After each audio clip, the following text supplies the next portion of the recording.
Bismillahirrahmanirrahim. Kembali lagi di channel Bu Guru. Jangan lupa ya, subscribe dan bunyikan loncengnya. Bismillahirrahmanirrahim. Assalamualaikum warahmatullahi wabarakatuh.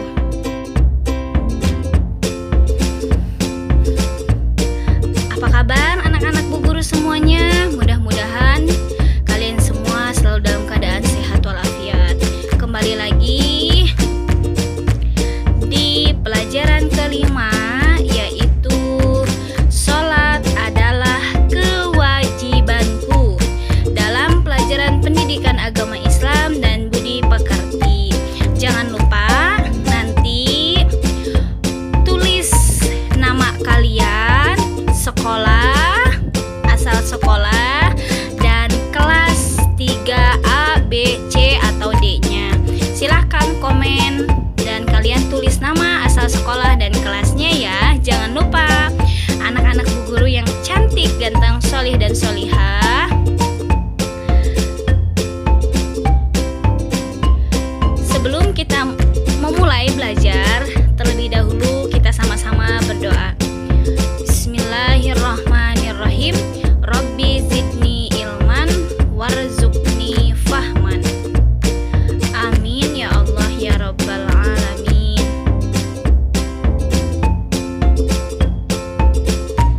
Yang pertama, terlebih dahulu ada gambar, yaitu seorang sedang mengumandangkan azan. Karena sebelum kita melaksanakan ibadah sholat, terlebih dahulu kita mendengarkan azan. Itu adalah panggilan untuk beribadah sholat yang 5 waktu. Azan itu adalah panggilan sholat untuk sama-sama kita melaksanakan ibadah sholat yang 5 waktu. Di antaranya berkumandang sholat azan subuh, azan zuhur, azan asar, azan maghrib, dan azan isya.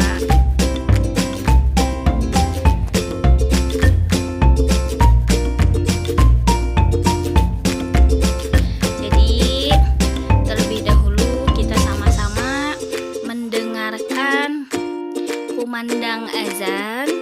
Setelah selesai mendengarkan azan, kita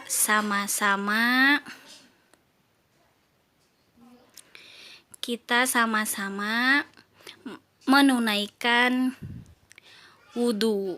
Jadi sebelum menunaikan ibadah sholat, kita wudhu terlebih dahulu. Gambar yang berikutnya adalah ada seorang yang sedang melaksanakan ibadah sholat. Ya, inti ibadah sholat. Sholat artinya adalah doa. Sholat diartikan pula sebagai serangkaian ucapan dan gerakan tertentu yang diawali dengan takbiratul ihram dan diakhiri dengan salam. Sholat dilaksanakan untuk membuktikan pengabdian diri kita kepada Allah Subhanahu wa Ta'ala. Melaksanakan sholat berarti menyembah Allah Subhanahu wa Ta'ala, berdoa, memohon ampun, dan bersyukur kepada Allah. Sholat merupakan ibadah yang diperhitungkan pertama kali setelah hari kiamat tiba. Sholat mencegah perbuatan keji dan munkar. Sholat pun yang pertama kali nanti dihisab oleh Allah, yang akan dipertanyakan oleh Allah Subhanahu wa Ta'ala. Hayu sama-sama kita membiasakan melaksanakan ibadah sholat 5 waktu. Mudah-mudahan kita semua bisa melaksanakan ibadah sholat dengan berjamaah. Yang laki-laki sebaiknya berjamaah di masjid, sedangkan perempuan sebaiknya dilaksanakan di rumah.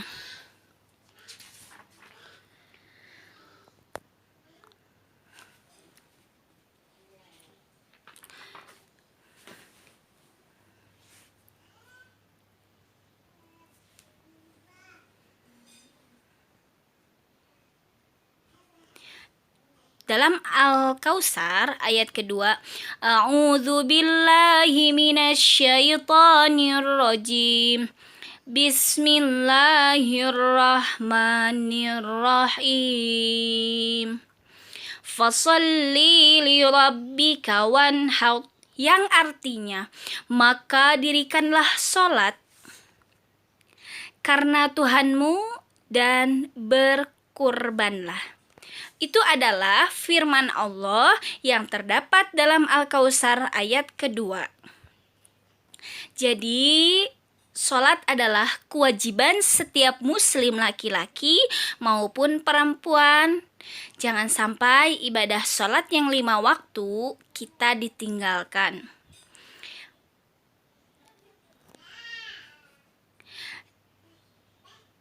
Harus semangat ya anak-anak Bu Guru semuanya untuk melaksanakan ibadah sholat yang 5 waktu. Istiqomah terus dalam melaksanakan ibadah sholatnya. Jangan sampai ibadah sholatnya ditinggalkan. Selanjutnya berkurbanlah. Berkurban bagi orang yang sudah mampu.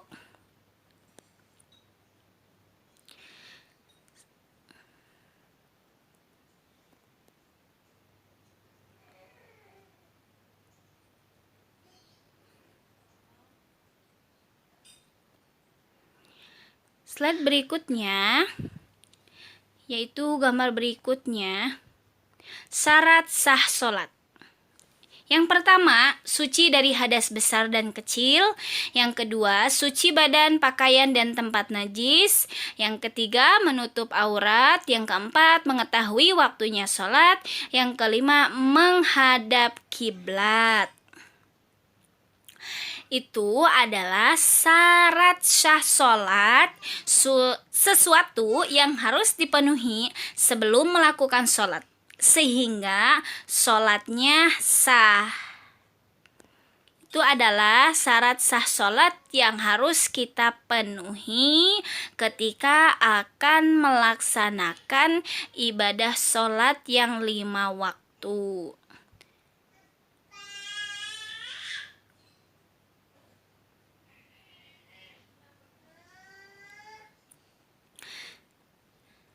Di antaranya syarat sah sholat yang harus kita laksanakan. Selanjutnya, yang akan Bu Guru bahas tentang masalah sholat.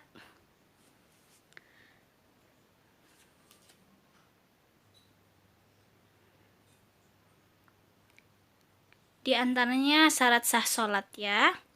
Rukun sholat. Rukun sholat itu yang pertama, rukun sholat yaitu sesuatu yang harus dikerjakan ketika mendirikan sholat. Seseorang yang lupa atau meninggalkan salah satu rukun sholat, maka sholatnya batal dan harus mengulang kembali. Rukun sholat ada 6. 1. Niat. Yang kedua, berdiri bagi yang kuasa. Bagi yang tidak mampu diperbolehkan duduk, berbaring, atau terlentang. Yang ketiga, membaca takbiratul ihram, Allahu Akbar. Yang keempat, membaca surah Al-Fatihah. Yang kelima, ruku dengan tumanina. Yang keenam, i'tidal, bangun dari ruku dengan tumanina.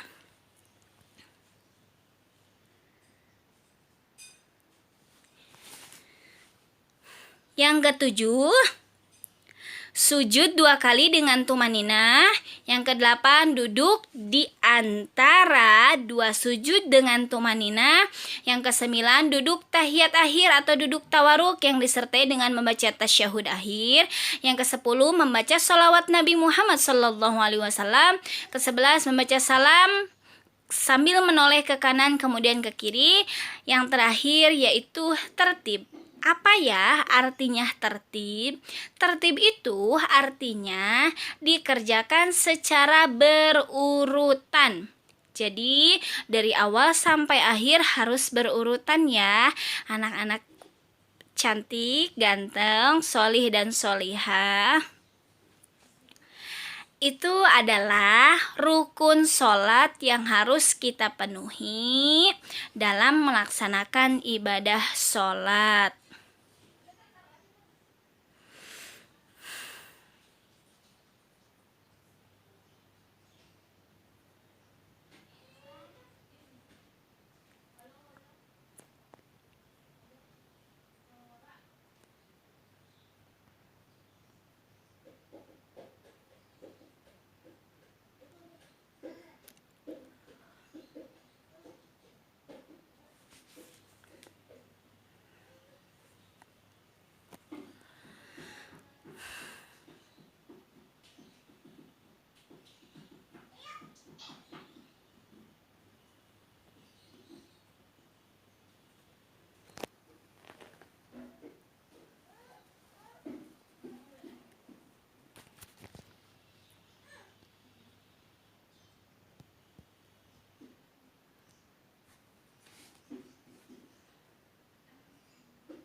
Setelah kita membahas tentang rukun sholat,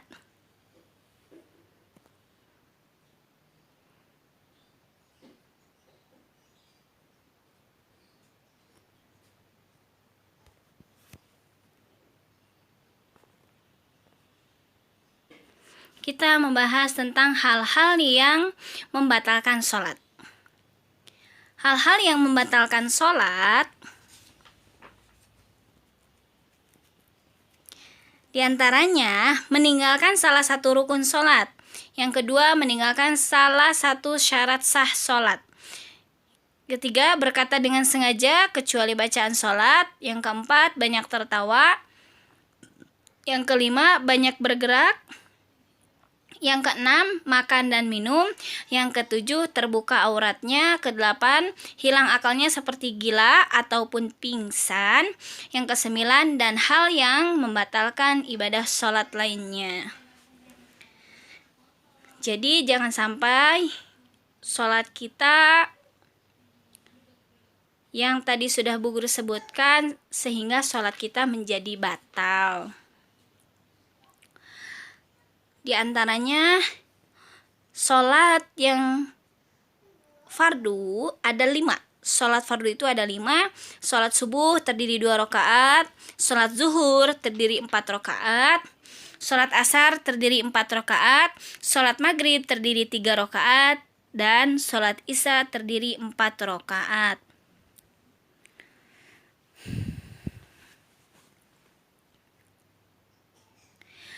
Membiasakan ibadah sholat hendaknya dimulai dari usia sejak dini. Jadi kita sama-sama dari usia sejak dini belajar melaksanakan ibadah sholat, karena ibadah sholat itu adalah kewajiban kita sebagai seorang muslim.